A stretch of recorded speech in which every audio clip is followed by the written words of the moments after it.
Shalom semua warga kerajaan yang mencintai dan menantikan kedatangan Tuhan.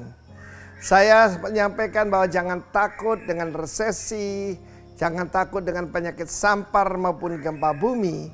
Karena di balik itu adalah Tuhan memanggil umatnya kembali kepada Dia. Kita lihat bagaimana salah satu kata kunci paling penting, yaitu sudah hilang daripada banyak gereja, pelayanan, dan nyebut dirinya hamba-hamba Tuhan, yaitu perkataan repent. Ya, repent and turn to God. Bertobat dan berbaliklah kepada Tuhan. Banyak orang sekarang cuma berpaling kepada Tuhan, tapi tidak berbalik. Saya masih ingat bahwa kebangunan rohani dalam hidup saya dimulai 40 tahun yang lalu. Melalui apa, saudaraku? Penyakit, hampir mati. Dan apa? Dan juga mengalami di mana saya bangkrut, ya. Ladang saya dimakan oleh belalang. Tapi itu menyadarkan saya bahwa hanya Tuhan bisa menolong saya. Tidak ada orang bisa menolong. Teman, saudara, tidak ada. Tetapi saudara kan tidak perlu mengalami seperti itu. Saya masih ingat 10 tahun kemudian Tuhan memanggil saya ke Pulau Bali. Tepat 10 tahun kemudian.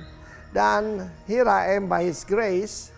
Dan karena itu saya berani mengatakan kepada saudara, segala sesuatu yang kelihatan buruk bisa Tuhan rubah jadi kebaikan. Sebagai contoh tahun 2002 ada bom Bali. Ya, pertama lalu dilanjutkan yang kedua. Dan apa yang saya alami? Ya, orang-orang yang biasanya tidak terjangkau jadi pada datang pada Tuhan. Demikian juga melalui corona ini.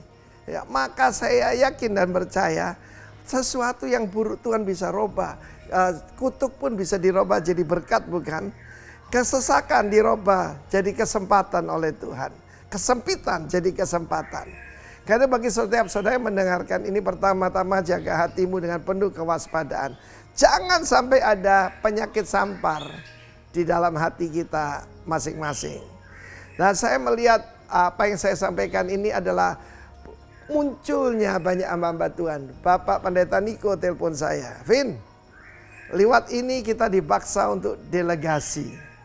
Ya, usia kami kan sudah Pak Niko 71, saya 69.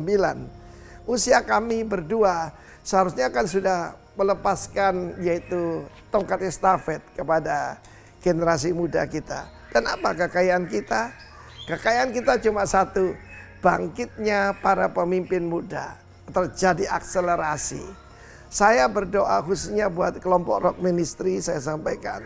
Kita punya mimpi bahwa tahun 2025 itu akan terjadi, kita mencapai 1000 jemaat baru buat Tuhan Yesus. Sekarang baru 1/3. Kelihatannya ketinggalan. Oh no.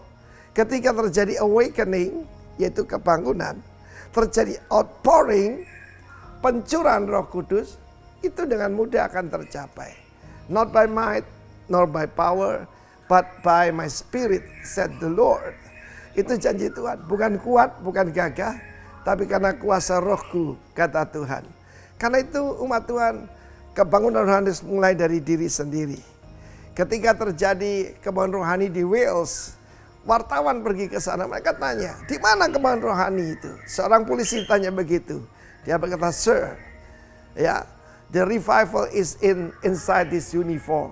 Ya, di dalam seragam ini, maksudnya hatinya dia.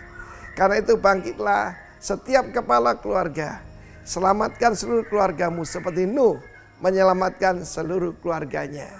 Jangan takut, akan ada revival. Tuhan memberkati kita semua. Amin.